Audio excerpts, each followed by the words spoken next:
Vamos a orar. Señor y Padre nuestro, gracias, Padre, por este momento en el cual estamos reunidos aquí para compartir tu palabra, Señor. Permite que la misma nos edifique, que la misma nos ayude a crecer, Señor, en sabiduría cada día, para nosotros hacer tu voluntad, Señor, y no la nuestra. Ayúdanos, Padre, a que también podamos entregarnos los unos a los otros de manera tal en que vivamos una mayor coinonía entre los hermanos y que seamos ejemplo de los demás. Danos, Padre, el amor que se necesita para ello. Aumenta nuestra fe, te lo pedimos por Jesucristo, Señor y Salvador nuestro. Amén. Hermanos, sentémonos. Le traje un temita ligero. Vamos a ver si es tan ligero. Van a abrir en Josué, libro de Josué, capítulo 1, verso 8.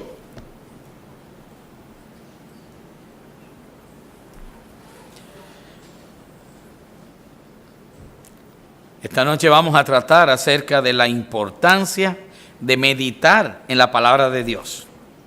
Es algo un poquito, por no decir un poquito, no, bastante diferente a estudiar la palabra de Dios. Conlleva algo mucho más.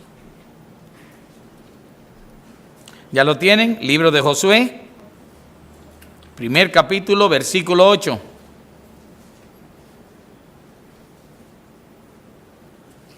Muy bien, dice así: nunca se apartará de tu boca este libro de la ley, sino que de día y de noche meditarás en él, para que guardes y hagas conforme a todo lo que en él está escrito, porque entonces harás prosperar tu camino y todo te saldrá bien. Amén.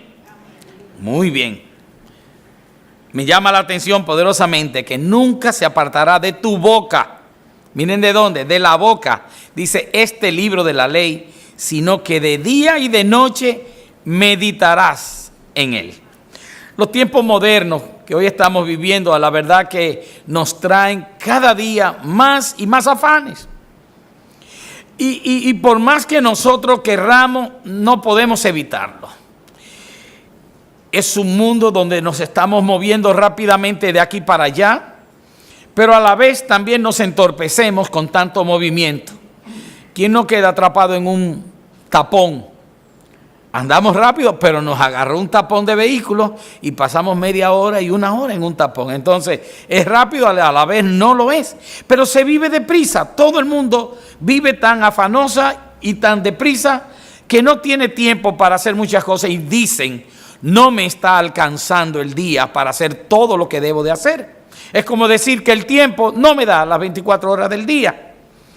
Y aún los cristianos han ido cayendo en este tipo de maraña del mundo, diríamos, de tal manera que también decimos nosotros que no nos alcanza el tiempo.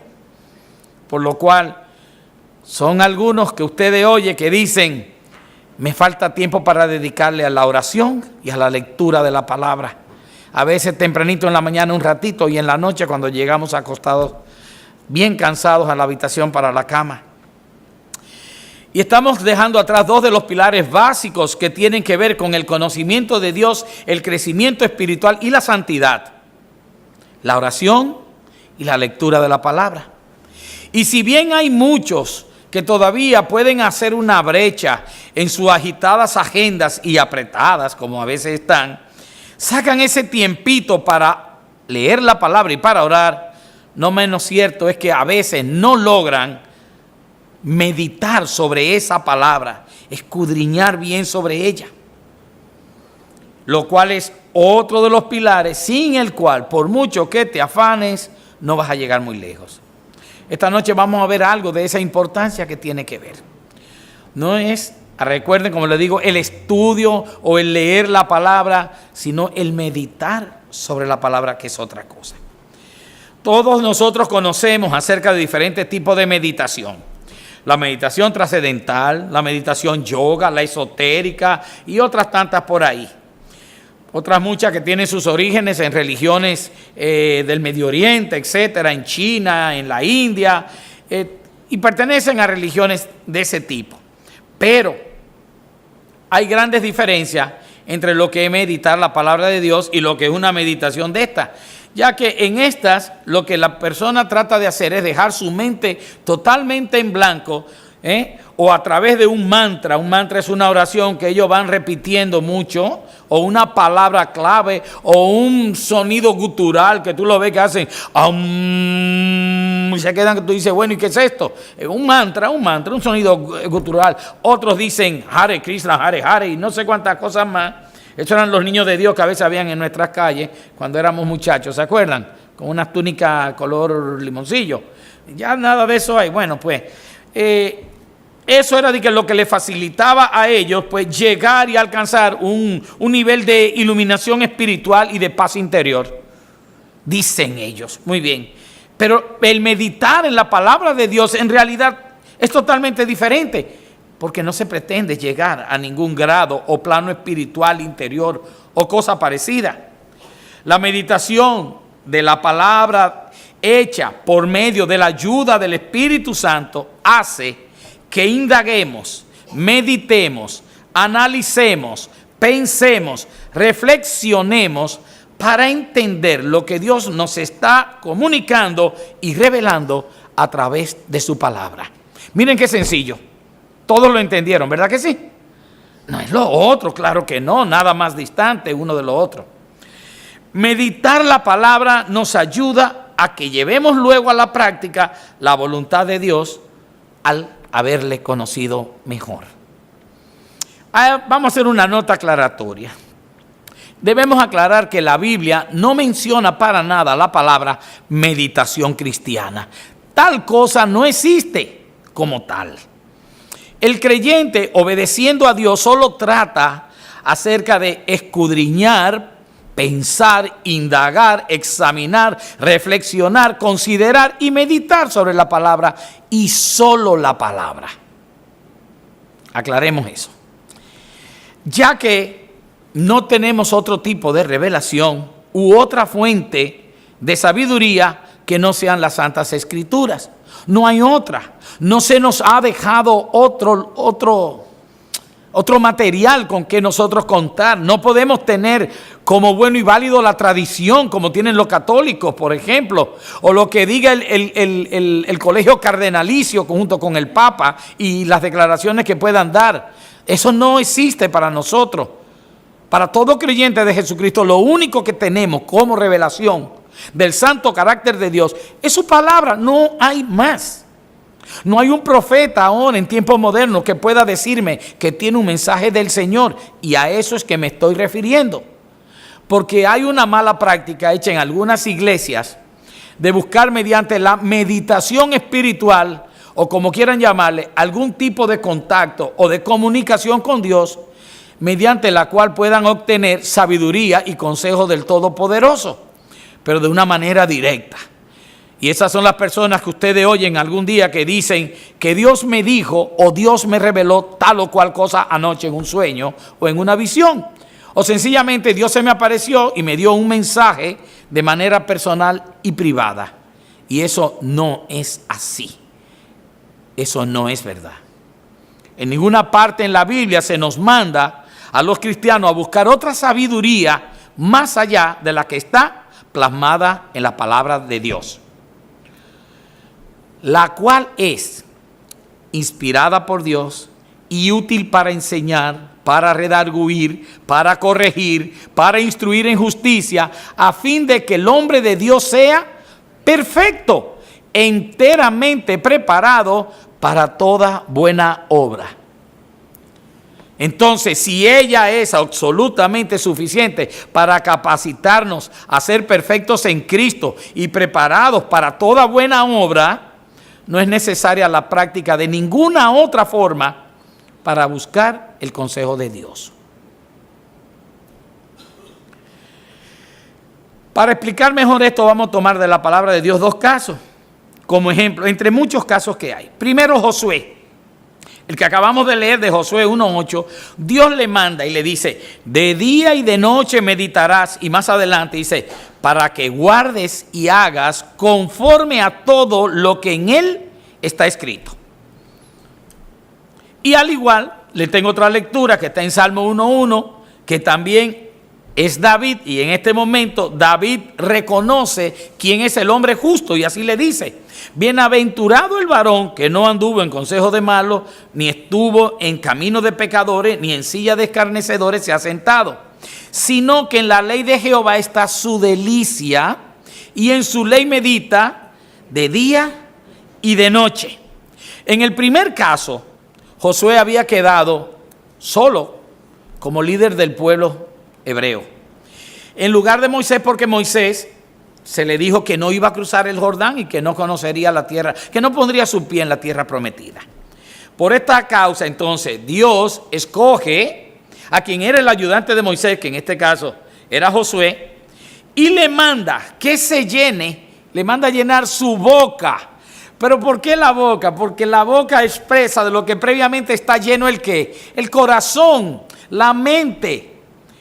Le manda que se llenen toda su mente, todo su corazón de toda la palabra de Dios. Que hable, que piense, que medite en ella. ¿Y para qué? Para que de esta forma pueda guiar sabiamente a su pueblo, como hasta ese momento, de una manera y otra, también lo había hecho Moisés. Y le dice: y para que guardes y hagas conforme a todo lo que en él está escrito. Con lo cual está diciendo: no es a tu manera, Josué, no es como tú piensas que debes gobernar, sino como está escrito ahí es que tú vas a proceder. Por eso te debes llenar la boca. Cada vez que abras tu boca y hables algo al pueblo, debe ser de la palabra de Dios, conforme a la palabra de Dios, de acuerdo a la palabra de Dios. Por eso debe meditar de día y de noche. O sea que sería la manera de Dios y no a la suya propia. Porque lo que se estaba buscando en él como líder no eran sus propias habilidades y dotes, sino que él sería un buen líder en cuanto se humillare y obedeciera la voluntad de Dios. Igual nosotros como cristianos nosotros somos buenos cristianos y buenos siervos, porque eso es lo que nos corresponde, en la manera en que nosotros nos humillamos delante de la presencia de Dios y obedecemos y acatamos la voluntad de Dios y la ponemos por obra y no se nos queda en los oídos, entonces seremos buenos siervos. Buenos siervos. De otra manera, pues no. De igual manera, David reconoce que el hombre justo es aquel que desecha todas las cuestiones mundanas y pecaminosas propias de los impíos. Y en su lugar, porque es desechar, es quitarlas también, es sacarlas de sí y abandonarlas. En su lugar no se queda vacío, claro que no. No es como el que hace el mantra, se tiene que quedar vacío para... No. Sino que dice que se deleita y medita de noche y de día con la palabra de Dios. Se debe rechazar en primer lugar para luego aceptar el ser lleno de la palabra misma de Dios. Pero nadie se queda vacío, imposible. Pero en el caso actual de los cristianos, ¿cuál es el caso nuestro? Bueno, no podemos pensar que esto de meditar en la palabra de Dios está únicamente en el Antiguo Testamento, porque no es así. No forma parte tan solo del viejo pacto de Dios, sino que también está en el nuevo pacto. Está validado en el Nuevo Testamento. Ya nos dice en Filipenses 4:8 y les leo: por lo demás, hermanos, todo lo que es verdadero, todo lo honesto, todo lo justo, todo lo puro, todo lo amable, todo lo que es de buen nombre, si hay virtud alguna, si algo digno de alabanza, en esto pensad. Y cuando dicen esto pensad, lo que está diciendo es: en esto reflexionad, en esto meditad. Y lo que está hablando no son cosas del mundo, sino están hablando consejos de Dios. Porque me pueden decir qué es lo puro, lo amable, lo bueno, lleno de virtud, digno de alabanza, lo justo y lo honesto, lo verdadero. Solo en la palabra de Dios vamos a encontrar esos atributos. La palabra que se usa aquí es la palabra Hagá, que por implicación significa, en primer lugar, meditar. Por eso cuando dice en esto pensar, yo puedo perfectamente decir en esto meditar. Porque es meditar, pensar, proferir, pronunciar, responder, rugir y susurrar. O sea que no estoy cambiando una palabra, la estoy colocando correctamente. Bien. Pero, hermano Pepe, ¿y cómo? Entonces, háganos la diferencia. ¿Cómo vamos a meditar? Bueno, vamos a considerar 3 pasos, hermano. O 3 requisitos primordiales para tú poder meditar en la palabra. El primero es apagarnos. ¿Qué? Apagarnos, eso mismo, hermano. Apagarnos con respecto al mundo y a sus distracciones. Tenemos que coger y irnos a un lugar de quietud, disponer de un lugar de privacidad donde no haya un teléfono, donde no haya manera que nos interrumpan, un televisor, un radio, lo que sea, y cerrar esa puerta. Y así es como empezamos, desconectándonos del mundo. Nadie puede orar, nadie puede leer la palabra y mucho menos meditar en la palabra si está pensando, sí, pero a tal hora tengo que hacer tal cosa y estoy esperando la llamada de Perencejito y Sutane. No puede. Por lo tanto, lo primero es, vamos a apagarnos con respecto al mundo y sus distracciones. Vamos a decirle un alto al mundo. No, detente ahí, mundo, que el tiempo les corresponde a mi Señor. Y detengan eso. Y le advierten, estoy en la habitación, es más, en el closet. ¿Se acuerdan la película esa que la viejita tenía un closet, el cuarto de guerra? Métanse en un closet donde nadie los moleste, tránquense en el baño. Pero el asunto, busquen paz, intimidad, quietud, privacidad. Segundo, disponernos para estar ante la presencia de Dios. Eso es un asunto de aptitud. Somos nosotros que debemos, una vez que tenemos el lugar adecuado, entonces poner adecuadamente todo nuestro ser. ¿Para qué? Para presentárselo al Señor. Es un momento en que vas a estar solo, tú y tu Señor. Tienes que disponer tu mente a eso. Y tu corazón, disponlo a eso. No puedes estar una parte física ahí y tu mente en otra, porque es una dicotomía. No puedes, te vas a volver loco. Yo aprecio y veo como muy interesante cómo las mujeres pueden hacer 2 y 3 cosas a la vez. Y los hombres hacemos una. No me mire así, es verdad. Y yo veo que las mujeres 3, 4, no importa. No, una. Pues en este caso, mujeres, hagan una. Enfóquense en lo que ustedes van a hacer. Fíjense, ahora el tercero es eso.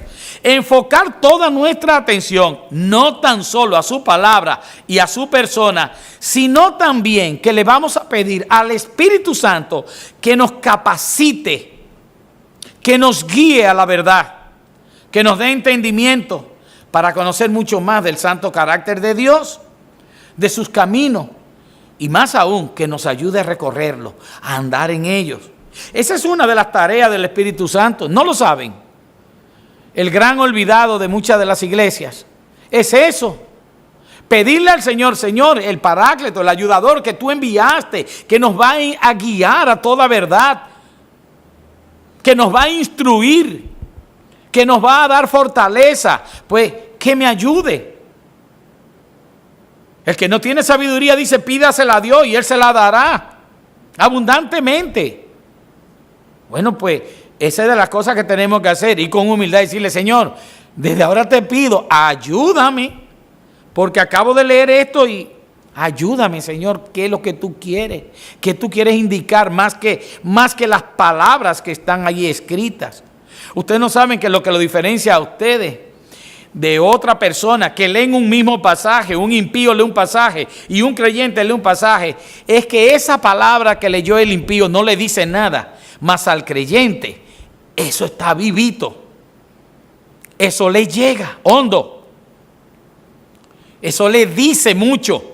Al otro no necesariamente le diga algo, lo más probable que nada. Por lo que nuestro interés entonces debe estar muy bien marcado, que cuando estemos en la meditación de la palabra, Lo primero es que debemos estar dirigidos y enfocados a actuar con la guía del Espíritu Santo conforme a lo que está escrito en la Biblia. No más allá, no le pongan más de lo que es. Segundo, buscando con ello, primero humillarnos delante de Dios. Obedecerle, porque ahí está, la humillación es primero, la obediencia es posterior. Obedecerle y andar como es digno del llamado de nuestro Señor Jesucristo a cada uno de nosotros. O sea que no vamos a andar como querramos. No vamos a estar aplicando esto a según, como decimos en el campo, a nuestra conveniencia, sino como Dios dice que se debe hacer. ¿Y en qué tiempo nosotros debemos meditar en la palabra? Yo creo que yo hice 2 lecturas ahorita y la meditación es diaria. Como diaria también es su aplicación. No podemos ser, como bien dice Santiago, oidores o olvidadizos, sino hacedores de la palabra. Pues igual, en la manera en que nosotros estudiamos la palabra, y la palabra nos dice, nos revela del santo carácter de Dios y de cuál es su voluntad, pues de esa misma manera nosotros debemos entonces andar en obediencia. En obediencia. Nuestra primera lectura de Josué, Dios le dice que meditará de día y de noche. Y el Salmo 1 de David reconoce a justo como aquel que además de deleitarse en la palabra de Dios, medita en ella de día y de noche. Y si tú eres verdaderamente un hombre o una mujer salva, que Cristo te ha llamado, entonces también debes primero sentir deleite en leer y estudiar la palabra del Señor, en meditar sobre esa palabra, convirtiendo, transformando tus pensamientos por medio de ella. Por eso dice entonces que medites de día y de noche. Por eso dice que nosotros debemos ¿qué? Renovar nuestra mente. ¿Pero por medio de qué? Es de la palabra del Señor. Es de quitar lo nuestro, quitar lo que hay del mundo y poner lo que el Señor desea que haya ahí, para que pensemos, actuemos a la manera de Dios. Esto último es lo que pasa en Filipenses 4:8, en donde la Biblia nos anima a meditar en cosas que sean verdaderas, buenas, justas, puras, amables, de buena reputación, llenas de virtud y dignas de confianza. El meditar sobre la palabra de Dios también tiene un gran número de ventajas. Y le voy rápidamente a leer algunas. Hace que reconozcamos su obra y testifiquemos de ella. Salmos 77:12 dice, meditaré en todas tus obras y hablaré de tus hechos. Y lo hace como una consecuencia, porque es que no me puedo quedar callado. Tengo que decirlo.